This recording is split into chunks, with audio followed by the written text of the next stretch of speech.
Baik, Assalamualaikum warahmatullahi wabarakatuh.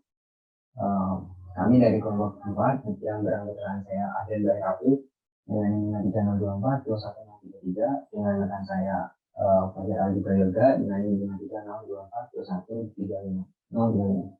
Jadi eh, kali ini kita akan menjelaskan dua studi kasus pada proyek akhir mata kuliah pemrograman teori dan praktek.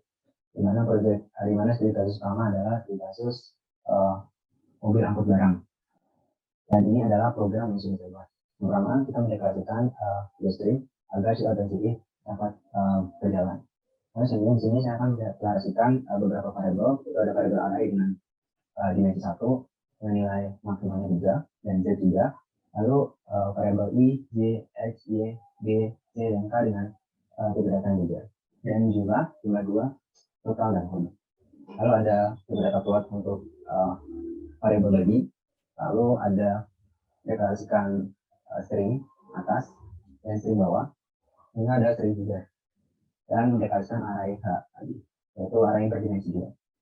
Selanjutnya di sini fungsi untuk menampilkan array header itu ada mobil dengan kode 1 sampai kode 6 dengan X dengan 0, X kurang dari 7, X plus plus. Lalu di sini fungsi untuk menampilkan dari array H yang berdimensi 2 itu X sampai dengan 0, X kurang dari 6, X plus plus. Lalu keluar lagi Y sampai 0, Y kurang dari 7, Y plus plus. Switch Y, maka kode sampai 0 untuk C sampai dengan 1, C kurang dari 6, C plus plus. Maka kodenya itu H, X, dan C. Di out kodenya. Lalu type-nya di sini fungsi untuk memasukkan jumlah kotak berkode ganjil dan memasukkan jumlah kotak berkode dengan 3. Dan fungsi selanjutnya adalah fungsi untuk menjumlahkan kotak berkode ganjil dan kode berkode genap, yaitu integer J sampai 0, I kurang dari sama dengan 2, I plus plus, dan menggunakan variabel B itu untuk kode genap. Hanya di sini fungsi untuk menjumlahkan kedua jumlah kotak berkode genap dan ganjil.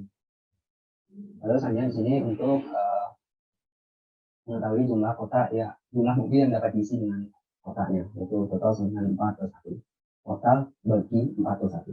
Lalu selanjutnya adalah untuk mengambilkan jumlah semua kotak ganjil dan jumlah semua kotak genap.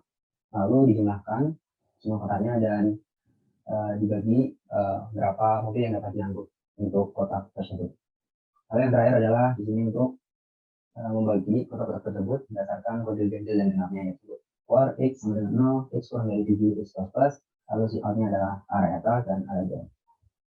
Lalu untuk running programnya, ini tampilan awal dari running programnya itu ada beberapa inputan untuk kode 1 sampai kode 6 dengan kotak yang ada. Lalu menyebutkan jumlah kotak yang ganjil 4,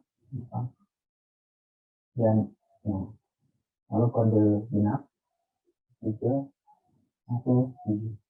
Maka hasilnya seperti ini. Jumlah semua kotak kode ganjil itu ada 14 dan untuk kode genapnya itu ada 11. Lalu jumlah totalnya itu ada 25, yaitu 14 tambah 11. Dan untuk kapasitas mobilnya yang dapat diangkut itu membutuhkan 7 mobil. Dan ini adalah pembagian dari kotak berkodenya sesuai dengan ganjil genap.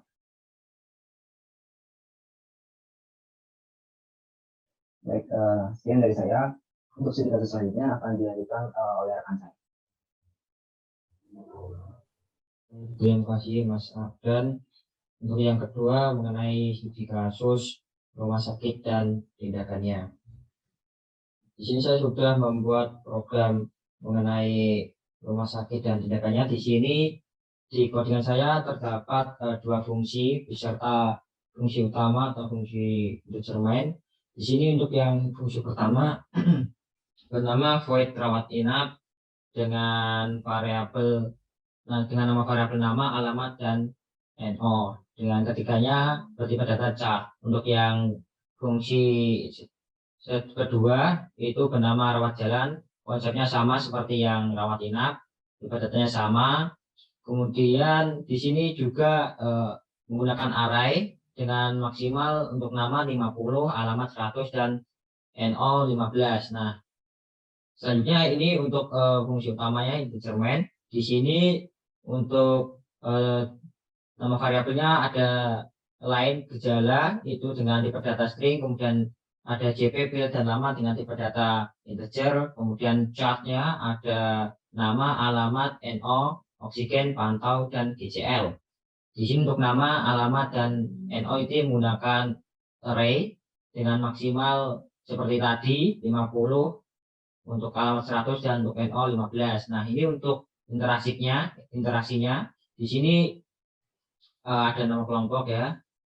Kemudian di sini ada nama rumah sakitnya, Rumah Sakit Umum Daerah Kartini, dan di sini kemudian ada inputan data pasien. Untuk data pasien ini meliputi nama, alamat, nomor HP, kemudian disusul dengan jenis penyakit yang dialaminya. Nah, untuk jenis penyakitnya ini saya mengacu pada kronis dan akut, memilih di antara dua tersebut. Nah, jika memilih angka 1 berarti kronis, maka ada di sini akan keluar beberapa nama penyakitnya. Ada hipertensi, gagal jantung, gagal ginjal, diabetes, dan lainnya. Nah, untuk lainnya ini yang tidak disertakan. Nah, lalu kita akan memasukkan pilihannya. Misal kita memilihkan di antara 4 tadi yang sudah tertera ada namanya, itu akan ditanyakan lagi di syarat ini, yaitu apakah memerlukan tabung oksigen. Jika ya, if oksigen sama dengan Y, itu akan menjalankan rawat inap, dan sedangkan jika tidak memerlukan maka akan ditanyakan lagi apakah perlu pantauan dokter apa tidak. Jika perlu maka akan menjalankan rawat inap. Ya, ini ya codingannya. Kemudian untuk tidak perlu maka menjalankan rawat jalan. Nah, ini untuk pilihan yang kelima. Untuk yang lainnya tadi nama penyakitnya di sini membutuhkan inputan mengenai nama penyakit yang dialami yang sudah tertera tadi. Kemudian ditanyakan lagi apakah membutuhkan tabung oksigen apa tidak. Jika membutuhkan berarti maka menjalankan rawat inap. Jika tidak membutuhkan maka akan ditanyakan lagi apakah perlu pantauan dari dokter. Jika iya akan menjalankan rawat inap, dan jika tidak akan menjalankan rawat jalan. Seperti ini codingannya menggunakan percabangan if else. Kemudian untuk yang JP sama dengan 2 ini untuk jenis penyakit yang kedua berarti jenis penyakit akut ini ya. Nah, di sini juga konsepnya sama seperti yang pertama yang kronis. Di sini ada nama dari penyakitnya, ada demam berdarah, asma, ispa, diare, dan lainnya. Untuk pilihan di antara 4 tadi 1, 2, 3 sampai 4 itu ada ditanyakan lagi lama ceritanya, misal kurang dari 1 minggu untuk yang pertama dan lebih dari 1 minggu untuk yang kedua. Nah, kita selanjutnya akan memilih. Nah, untuk lamanya 1 atau kurang dari 1 minggu maka akan ditanyakan lagi apakah perlu tabung oksigen apa tidak. Jika perlu akan menjalankan rawat inap. Jika tidak perlu maka ditanyakan lagi apakah perlu pantauan dari dokter apa tidak. Jika perlu menjalankan rawat inap, jika tidak perlu menjalankan rawat jalan. Nah, ini sebagian besar menggunakan konsep percabangan if else. Untuk yang kedua, untuk lama lebih dari 1 minggu ditanyakan lagi apakah terdapat gejala lainnya. Jika ada, if gejala sama dengan dia, maka kita akan menginputkan nama gejalanya, kemudian akan menjalankan rawat inap. Untuk yang else-nya berarti ditanyakan lagi apakah perlu tabung oksigen apa tidak. Jika perlu maka akan menjalankan rawat inap, dan jika tidak perlu akan ditanyakan lagi apakah perlu pantauan dari dokter apa tidak. Jika perlu akan menjalankan rawat inap, dan jika tidak perlu akan menjalankan rawat jalan.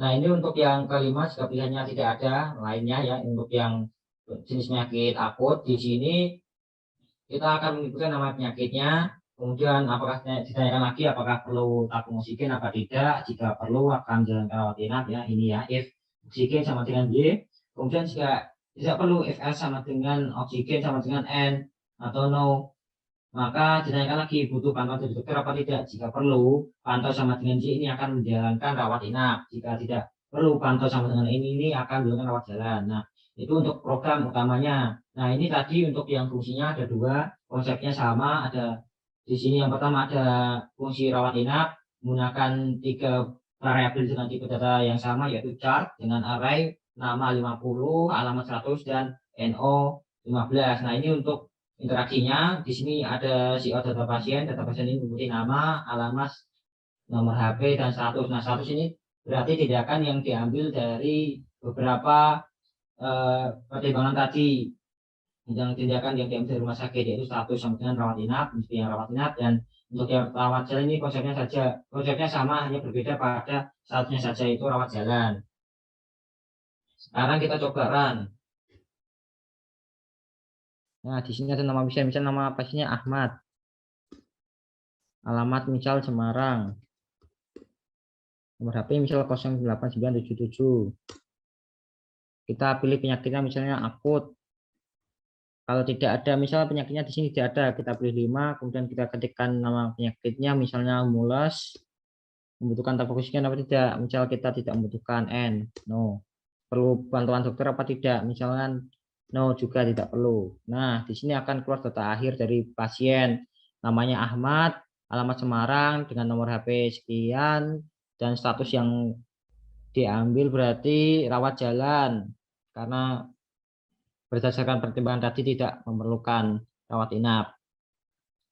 Sekian dari saya kembalikan ke Mas Afdan. Terima kasih. Baik, terima kasih atas penjelasan dari studi kasus kedua oleh Mas Fajar. Cukup sekian dari kami. Maaf bila masih ada penjelasan yang kurang tepat maupun kata-kata yang kurang berkenan. Wassalamualaikum warahmatullahi wabarakatuh.